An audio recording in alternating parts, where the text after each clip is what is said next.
I sang that song for more than 60 years, a song of praise to Joseph Smith, the prophet of the Restoration and founder of the LDS Church, the church I served as a bishop for 5 years. I knew the church was true. I was a faithful Latter-day Saint. My life has been built on certain truths, but wishing doesn't change the truth. Jesus said, "You shall know the truth, and the truth will make you free." When I finally learned the truth about the real history and doctrines of Mormonism, I realized that I was following the gospel of Joseph Smith and not the gospel of Jesus Christ. I have come to learn that many others have made a similar journey out of the bondage of religion and into an authentic relationship with Jesus. And that's what this show is all about. Courageous people who want to share their story, hoping that you, the viewer, will discover the same new life in Jesus. So if you're a Latter-day Saint who is struggling with questions or seeking a genuine encounter with the Savior, we invite you to join us tonight. We have a joyful message that we want to share with you.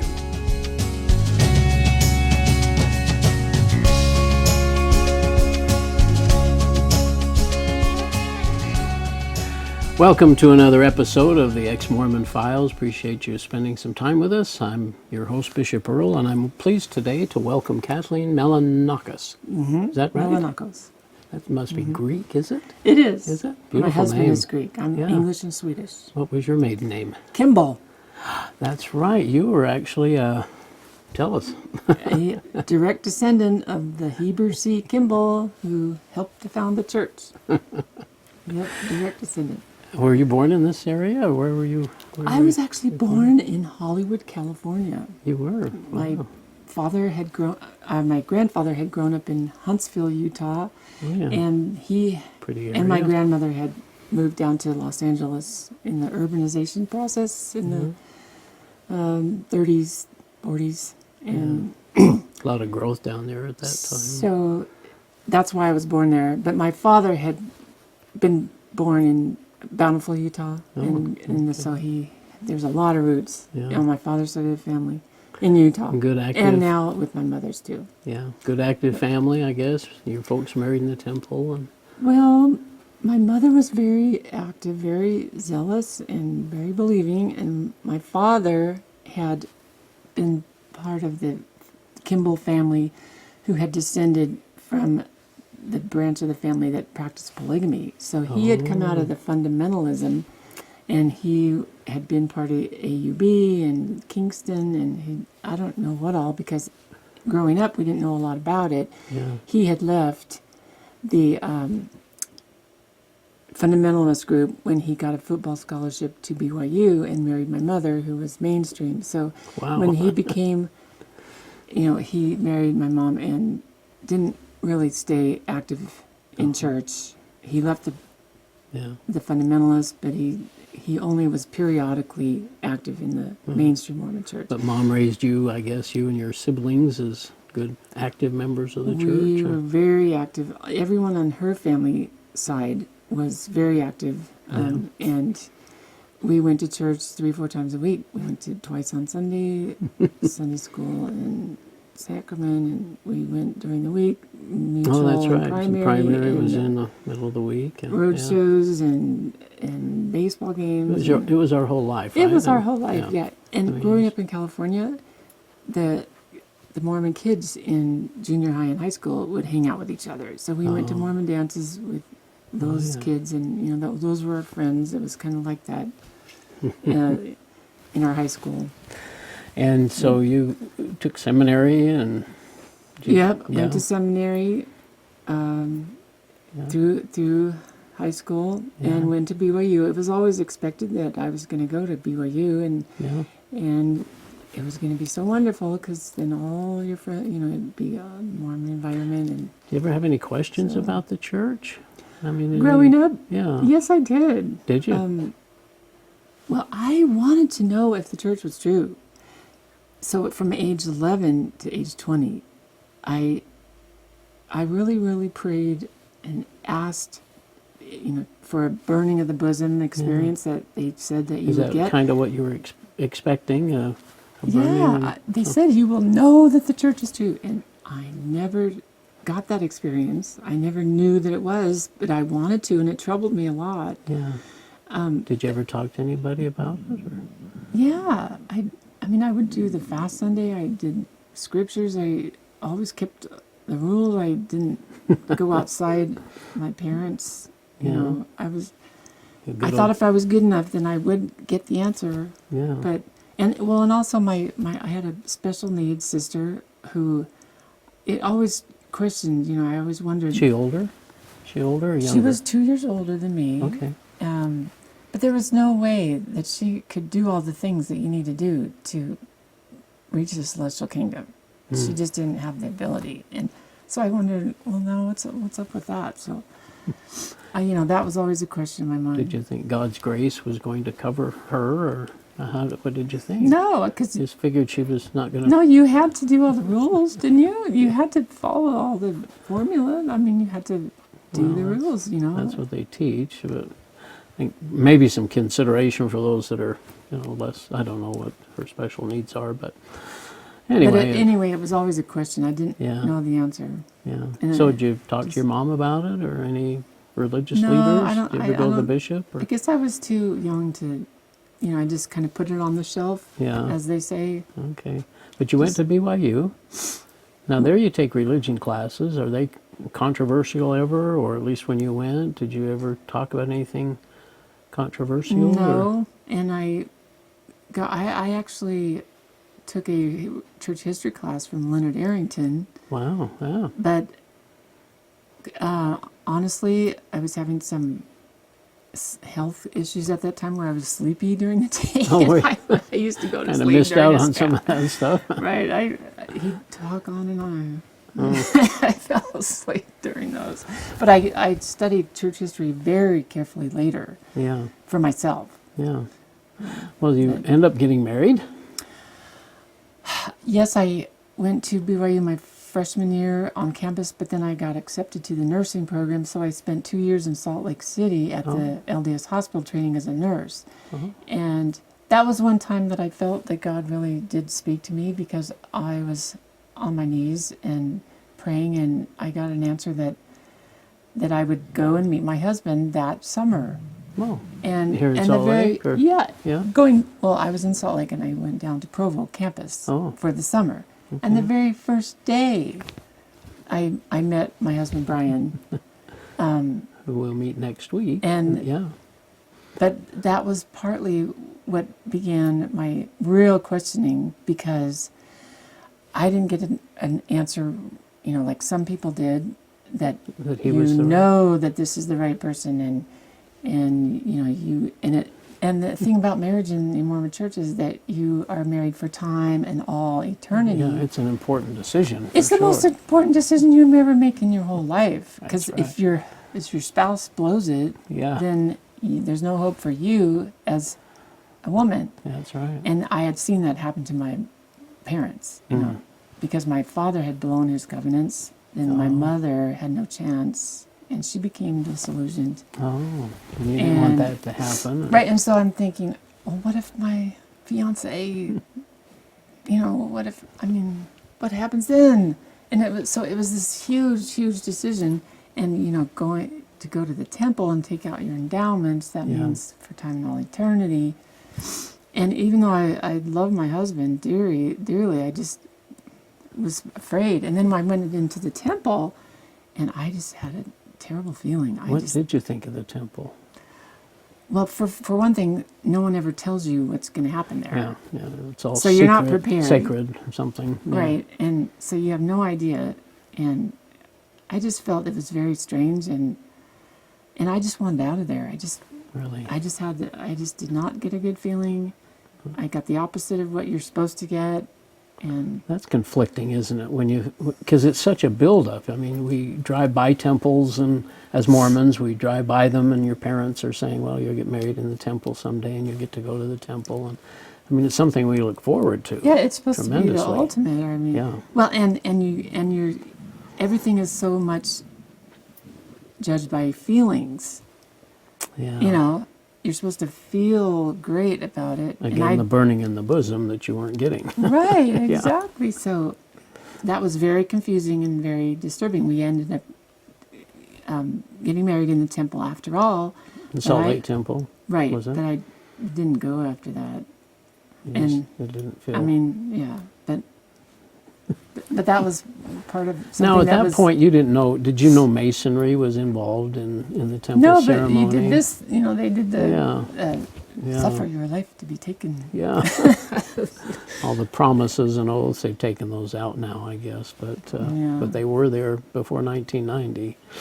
Right. So felt awkward and not just... So something was wrong, but you certainly didn't think the church was not true. Well, I wondered did you? because I didn't have a testimony, the feeling of it either. So then I'm going... Well, but didn't you think that was your fault, not the church's? Or did you? I just was very, very confused, puzzled and bewildered. I just didn't know. So, But you get married in the temple. I was 20 years old. What did I know? But I had a very inquiring mind. Yeah, so, sounds like you're very inquiring. So the two of you are young, and you get married in the temple, and then what happens? Well, that was one thing about Brian too, is that I could always talk to him about my feelings, my questions, and we could explore things together. He was understanding, and so that was really a bond. Yeah. And we went after 2 months of living in Salt Lake, after we were married, to University of Michigan in Ann Arbor. Oh. And he was in the MBA MBA accepted program. up there, back there. Right, he got a business degree, a graduate degree, and so we went to the LDS Institute there, and for church or for classes and stuff. Yeah. And we were in the branch. Yeah. But he started coming home with some other more disturbing questions. He had talked to some of the professors there, and they knew all kinds of unsavory things about Joseph Smith. Oh. And he talked to them about it, and they were institute teachers. Yes. that knew this stuff. And they kind of laughed it off. In fact, just yes, we know those things, but we are just so we wouldn't ever think of leaving the church because our families are in it, and etc. We're so... Well, I knew there were some BYU historians called, I think, the September 6 or something, that they were excommunicated or disfellowshipped or something from the church. They were historians, and that they had learned these things, I guess, and challenged them, or at least wanted to share them with other people. And that wasn't a good idea, I guess. So Brian was asked to be Elders Quorum president, and he just had so many things that on his shelf, his intellectual shelf, that crashed down, and he couldn't see devoting that much time and energy to something he no longer had faith in. Really sure about. So I said... And were you kind of on that same page at that point? Yes, because I hadn't ever gotten a testimony that I had wanted, and I had gone to the bishop and even asked, I talked to him about it. Yeah, what did he say? What did he counsel you to do? Well, he said... he said, try harder. Right. He said my testimony is built on my activity, and that's my testimony. And then he gave me a blessing, that I would get a testimony. Never did for another couple of years. Yeah. Been learning. Where is it? I interpreted that as that that I didn't. Not right away, but slowly over time, the answer must be no. Oh. The church isn't true. Yeah. Well, and then when we found out so many things about the history, it started becoming more and more clear. And then we just couldn't, And it's sad because we love our extended family, our brothers and sisters. And they're all active in the church. And all, that's one of the hardest things was for me, is my large extended family that I love. Yeah. And I want them to have a relationship with Jesus, who he really is. Well, I was going to ask you, what was your relationship with God and Jesus during this time? Well, I was praying. See, that was the thing. I was always praying all along. So there's no question that there was a God there, or Yeah, At least you were no hoping. one could ever convince me that there wasn't a God. Yeah. And believe me, some of the professors tried to when I was Yeah. in university. But I knew there was a God. So many things witnessed to me of that, but I just didn't know about him. Yeah. Well, and after we left the church, I wanted to know, well, who's this? Who is Jesus then? You know, Yeah. and I sought the answer in the university and in books. You And actually went on quite a several-year journey, didn't you? Tell I us about did. that. We moved with Brian's career, and every place that we moved, I would take classes, and I got enough credits for a bachelor's degree in liberal arts over many years. I mean, quite a few years, because I had little kids, and Yeah. we were moving, but I wanted to know the answers. So I was told in my historical Jesus class, 2 of them I took, that Jesus was just an extraordinary man, and that, Really, in that class? yeah, that's what they said, and that you can read into him whatever you see, you know. Well, what kind of a thing is that, you know? Okay, so I took their word for it, and I closed the book. But then what is true then? Yeah. And I went, you know, all the classes I took, I would really examine it, and I studied philosophy, and I actually got a master's degree, Stanford University. I couldn't believe it. I was in the right place at the right time. A master's in philosophy. Yeah. And so I had the tools of reason and logic and rules of evidence. Right. And so plus you try it out in your life to see, I'm you know. going to move this just a little bit. Your mic is bumping there. You can move that up. There. So yeah, I studied, you know, Buddhism and New Age and philosophy. That's and the great thinkers of the ancient world, and deductive and logic and everything. and what Darwinism, Marxism, Fourierism, and they would all fall under the weight of examination, Yeah. or else they wouldn't come true in my life. You know, what kind of a thing is Freudianism to build your life on, or you know, a lot of these things that are so revered in the academy Yeah. just didn't. So you had the interesting spiritual sense of things in Mormonism, with or without the feelings, and then go to the kind of the secular world for answers, and what eventually leads you to Christianity. Well, I remembered some verses from the Bible, and you know, I always believed still in the Christian ethics that Mormonism teaches, Yeah. even though I wasn't able to follow them, Yeah. and I threw them out for a period in my life. But I found out that is not how I want to live, and so I, you know, came back to Christian ethics and morals, and I just want to love my neighbor as myself, and you know, I always believed in that, Yeah. and but that's not enough. You must have a community. You must have the Word of God speaking to you on a regular basis. Yeah. Otherwise, you go astray, and you lose your way, and that is kind of what happened. But I Did you ever always think to go back to Mormonism as your answer? Well, Did we you- thought of that, and where different places we moved, we'd get the visiting teachers, and I'd have them over, and And you know, go back to church or give it a try again, a or little bit, Yeah. or go with our relatives, and yeah, but it got so. Well, that's later, but I always believed that the purpose of life was love. I mean, I couldn't. They didn't tell you that in philosophy. I couldn't find out the meaning of life through Yeah. through study. Most of the time, the philosophy would say, well, you make it up yourself, you know, whatever meaning you want, or we create our meanings. yeah, But no, there was something that told me that life is about learning how to love people, and that seemed to be true all my life. But how do you do it Yeah. without God's Spirit, without His Word, without His Yeah. truth? And so finally, after many years of study, and after going through the university and finding out that those things were false too, then God started putting Christians in our path. Really? And we moved into a neighborhood in Washington where the cul-de-sac was Christians, and they were nice, and they invited us to church, but they didn't pressure us, and they just were loving and friendly. And then...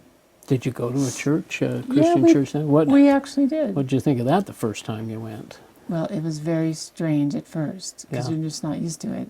Yeah. And we kind of just did it as a curious thing courtesy in Washington. And that was 4 whole years that we just lived in that neighborhood, and they were very nice, and we went to church occasionally. Yeah. But then we moved to Dover, Delaware, and God put more Christians in our path. And he, I went living 11 years in the Bay Area, not running into any Christians except, one. There was one in our neighborhood. Mm. But then in Dover, I got on the board of a charter school that had other Christians on it, and then there were, always through music, I always meet people, and because I was always active in the music in the Mormons too, and that's what I love about the culture. But one thing, but there were. Well, what were you learning what were you seeing or sensing as you visited these Christian churches and the Christian friends? Was there a message there that you hadn't been getting as a Mormon, or? Well, the message of loving God first and loving your neighbor as yourself is really what 2 great commandments. Life is all about. Yeah. And so then I was searching. I was still praying for Christians on our path.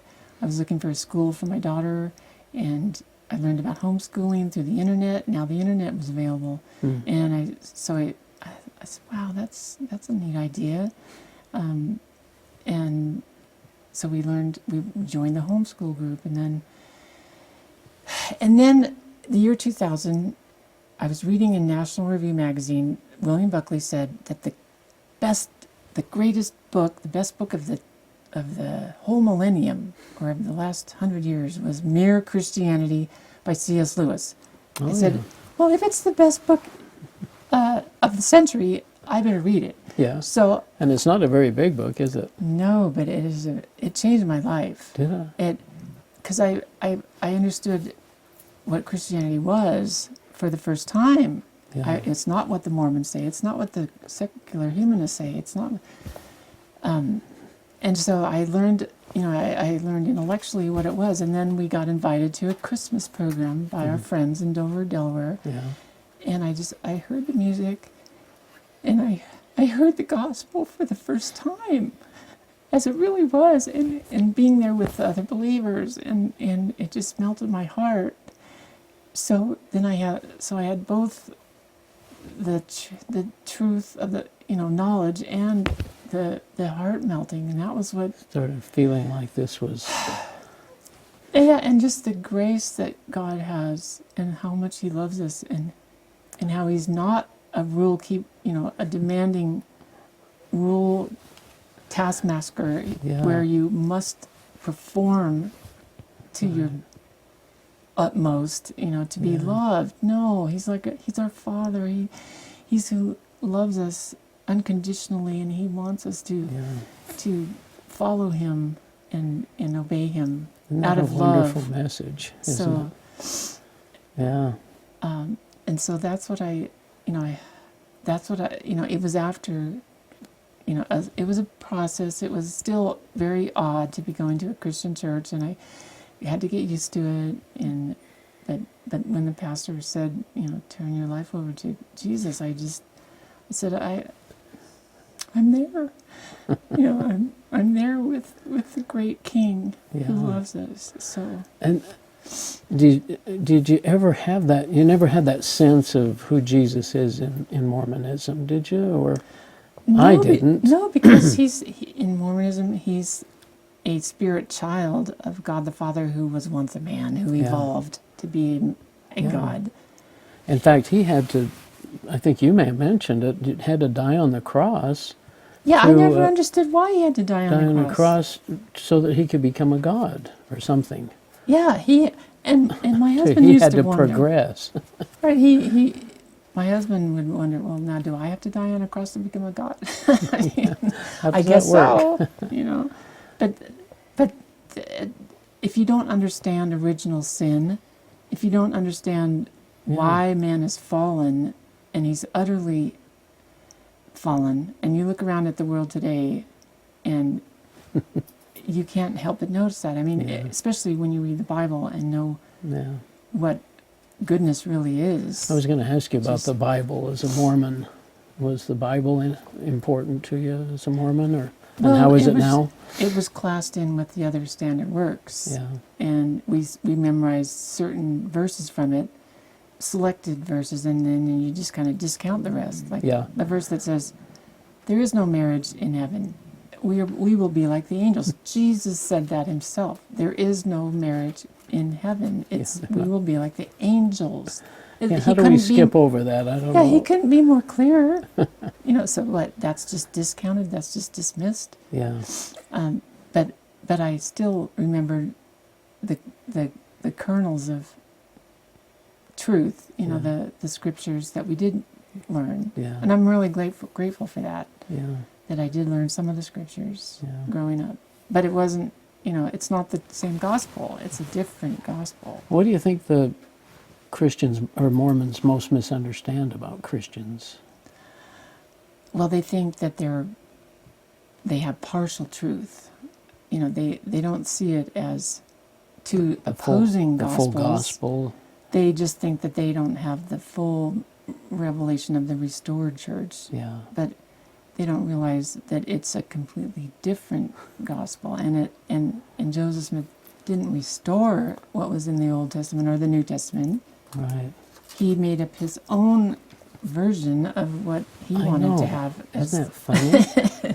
And he just kind of made it up and threw it out there, and people believed it, and I guess prayed about it and got those burning in the bosoms or something. And well, the emotional feeling that you can have towards it, you can be deceived, huh? Well, other people can have that towards Marxism or towards Buddhism. They can fall in love with a certain belief system. And that happened a lot. I saw that in the university.